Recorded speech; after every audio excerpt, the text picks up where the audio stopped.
다음은 기본 요건 심사 및 신청 제한 분야에 대해서 설명드리도록 하겠습니다. 이제 본격적인 심사에 들어가게 됩니다. 여러분들이 신청하신 훈련 과정에 대해서 기본적인 요건 검사와 신청 제한 분야가 아닌지 여부를 확인하게 되는 심사가 되겠습니다. 심사 절차부터 신청 제한 분야 심사가 어떤 것인지에 대해서 설명드릴 예정이고요.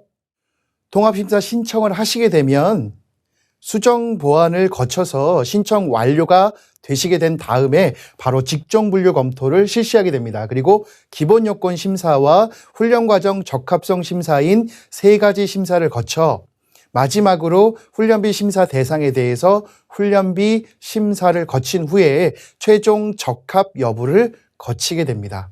그러면 바로 직종 분류 검토, 첫 번째 심사인 직종 분류 검토에 대해서 설명드리도록 하겠습니다. 직종 분류 검토는 NCS 비적용 과정의 직종 코드인 NCS 분류와 캐코 분류에 대한 적정성 여부를 검토하는 심사가 되겠습니다. 검토가 된 이후에 혹시 잘못된 경우 변경된 직종으로 NCS 단가와 취업률을 적용하게 됩니다. 이 점을 유의하셔야 되고요. 검토 방법은 직종 전문가 및 내용 전문가로 구성된 심의위원회를 개최하여서 훈련 과정의 목표 및 훈련 내용에 대한 직종 분류의 적정성 여부를 검토하게 됩니다. 직종의 선택 기준은 다음과 같습니다. 주직종은 훈련 시간이 가장 많이 편성된 직종으로 선택하게 되고요. 이 주직종으로 훈련 비용과 취업률 연계에 영향을 미칠 수 있으므로 훈련 목표 및 내용, 시간을 고려해서 선택하셔야 되겠습니다. 자료집 29페이지를 보시면요. 유의사항이 나와 있습니다. 유의사항을 반드시 읽어보시고 주의하셔야 됩니다. 그리고 자료집 30페이지에는 직종 분류 검토를 통해 NCS 소분류가 변경될 때 발생되는 훈련비 변동에 대한 유의사항이 적혀져 있으니 안내사항을 반드시 확인하셔야 되겠습니다. 다음은 두 번째 심사인 기본 요건 심사입니다.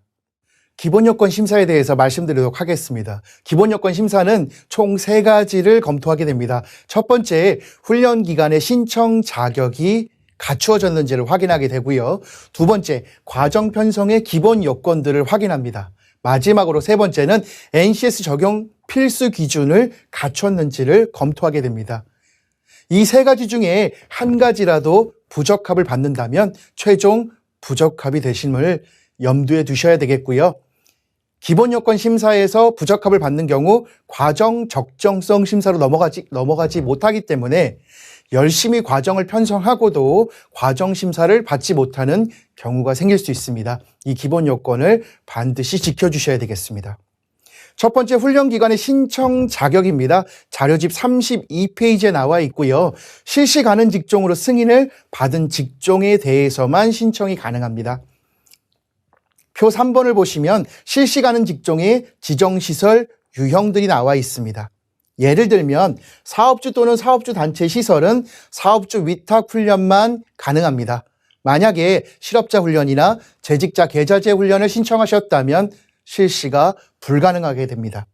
두 번째, 실시 가능 직종이 훈련시설 유형상 불가능한 과정이 있을 수 있습니다. 이 경우에도 부적합되거나 설사 인정되더라도 운영 중에 인정 취소될 수 있음을 알려드립니다.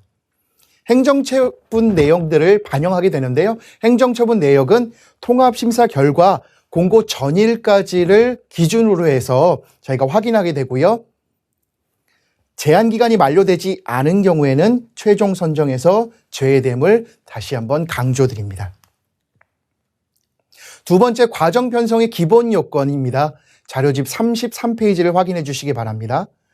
훈련 시간 및 훈련 기간, 강의실의 최저 면적이 NCS 훈련 기준에 적합한지를 확인하고요. 또 하나, 훈련 시간과 훈련 기간은 각 훈련마다 실업자 훈련과 재직자 훈련의 기간들을 맞추셨는지를 확인하게 됩니다.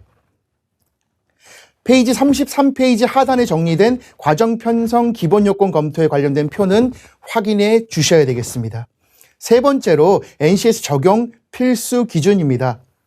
페이지 34페이지를 확인하셔야 되고요. 여기서는 NCS 적용 기준 및 형식 여건을 준수했는지 여부를 확인하게 됩니다. NCS 적용 여부 가이드는 부침 2번 확인하셔야 되는데요.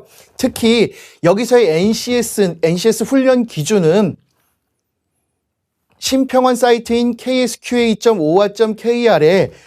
집체 통합 훈련 심사 메뉴에 자료실 47번 자료를 확인하셔야 되겠습니다. 요거 반드시 자료실 47번 자료를 쓰셔야 되고요. NCS 사이트에 있는 훈련 기준이 아니라 심평원 사이트에 있는 훈련 기준을 가져다 쓰셔야 된다. 그리고 상반기 운영 과정에 신청하셨던 요 자료기 때문에 요 자료 그대로 쓰신다는 거 잊지 않으셔야 되겠습니다. 두 번째, 실업자 훈련은 능력 단위 편성만 허용되고 있다는 거 말씀드리고요. 최소 1시간부터 훈련 시간의 150%까지 편성된다는 거, 그리고 전체 능력 단위는 훈련 시간의 합을 초과할 수 없다는 것도 말씀드립니다. 재직자 훈련인 경우에는 능력 단위뿐만 아니라 능력 단위 요소와 수행 준거까지 허용하고 있다는 거 말씀드리고요. 능력 단위 요소 및 수행 준거 편성 시에는 과정 적정성 심사에서 편성이 적정한지 여부를 다시 한번 검토하게 됩니다. 마지막으로 신청 제한 분야 심사입니다. 신청 제한 분야는 정부 지원이 필요 없는, 정부 지원의 필요성이 낮은 훈련 기관들을, 훈련 과정들을 선별하게 되는 심사가 되겠습니다. 심사 기준은 주훈련 대상에 따라서 신청 제한 분야 기준을 적용하게 됩니다. 자료집 36페이지 보시면은 직업훈련 분야의 신청 제한 요건이 나와 있습니다. 사업주 위탁훈련 같은 경우에는 시사상식, 부동산, 심리상담, 아동보육 등이 일부 허용되어 있고요. 그리고 재직자 직업능력 개발과 직무 관련성이 낮은 공통법정훈련은 선정이 제외된다는 거 말씀드립니다. 그리고 NCS 훈련 기준이 개발된 직종이라도 신청 제한 분야에 해당될 수 있습니다. 이것도 유념해 두셔야 되겠고요. 반드시 페이지 36페이지 표 4번 직업훈련 분야 신청 제한 분야 요건은 참조하셔서 신청하셔야 되겠습니다. 신청 제한 분야의 통합 기준이 나와 있습니다. 이 통합 기준 요거 확인하셔야 되고요. 첫 번째부터 시작해서 마지막 번까지 요거 반드시 읽어보셔야 되겠습니다. 요거에 해당된다면 부적합될 수 있다는 거 말씀드리고요. 이런 통합 기준은 사업주 직업능력개발훈련 지원규정 제5조와 국민 내일비용카드 운영규정 제19조에 근거하고 있습니다. 신청 제한 분야 심사에 대한 논리체계도입니다. 이거 굉장히 자세하게 자료집에 설명되어 있습니다. 자료집의 일부분들을 보시면은 자, 주의 키워드가 제일 중요합니다. 주의 키워드에서 이 주의 키워드는 키워드가 들어가게 되면 부적합될 수 있으므로 이런 단어들은 쓰지 않는 것들이 중요합니다. 그래서 방과후라든지 아동이 들어가 있다면 사업주 훈련이 아닌 경우에는 부적합되실 수 있습니다.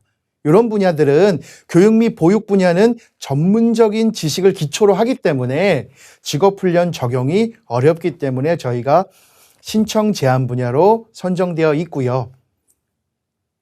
또 하나 예를 들면 재직자 훈련의 직업능력 개발과 관련성이 낮은 공통 법정 훈련 과정들도 저희가 부적합하고 있는데요. 예를 들면 근로자의 정기 안전보건 교육 혹은 관리감독자 교육 같은 경우도 공통 법정 훈련에 해당되게 됩니다.